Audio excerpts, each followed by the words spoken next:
नमस्कार, साहित्य तक के बुक कैफ़े के नई किताबें कार्यक्रम में मैं जयप्रकाश पांडे आपका स्वागत करता हूं। जैसा कि आप जानते हैं, इस कार्यक्रम का उद्देश्य आपको उन पुस्तकों की प्राथमिक सूचना देना है जो पुस्तकें बुक कैफ़े के एक दिन एक किताब कार्यक्रम में चर्चा के लिए हमें प्राप्त होती हैं। किसी पुस्तक की जानकारी से आप वंचित न रह जाएं, उसके लिए इस कार्यक्रम को शुरू किया गया है।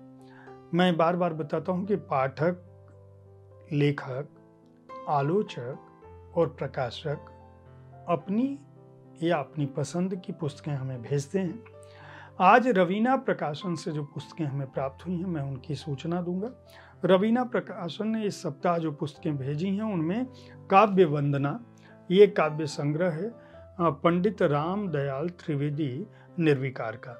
यह पुस्तक हमें प्राप्त हुई है। अगली जो पुस्तक प्राप्त हुई है उसका नाम है सपनों का पिरामिड। ये भी काव्य संग्रह है, कविता संग्रह मोनिका कटारिया मीनू का। यह हमें प्राप्त हुआ है। आजादी की वो पहली भोर, यह कविता संग्रह भी हमें प्राप्त हुआ है, जिसके रचनाकार हैं माधव गिरी मधुबन। ये भी रवीना प्रकाशन ने ही प्रकाशित किया है।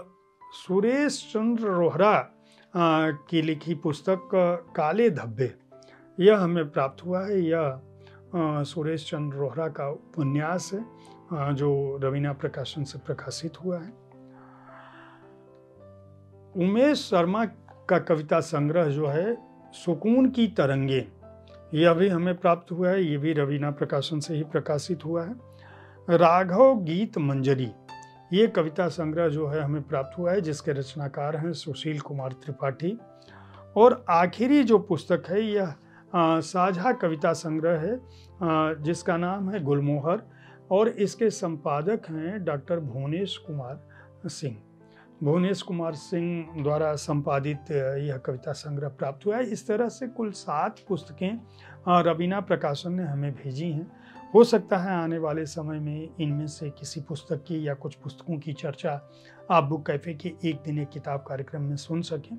हर शनिवार और रविवार को ठीक इसी समय मैं नई पुस्तकों की जानकारी लेकर, उन पुस्तकों की जानकारी लेकर आपके सामने उपस्थित होता हूं जो पुस्तकें बुक कैफे में हमें प्राप्त होती हैं चर्चा के लिए। बहुत बार मैं उन पुस्तकों के बारे में बता पाता हूं। सोमवार से शनिवार के बीच जो मैं 4 बजे कार्यक्रम लेकर आता हूं एक दिन एक किताब का, उसमें अपनी राय, लेकिन सभी पुस्तकों के बारे में राय व्यक्त करना संभव नहीं होता है। इसलिए सभी पुस्तकों की जानकारी कम से कम आपको मिल जाए, उसके लिए मैं ठीक इसी समय यहाँ उपस्थित होता हूँ। तो हमारे कार्यक्रमों को देखते रहें, पुस्तकें खरीदते रहें, पुस्तक संस्कृति को बढ़ावा देते रहें और कार्यक्रमों के बारे में अपनी राय से अवगत कराना न भूलें। धन्यवाद।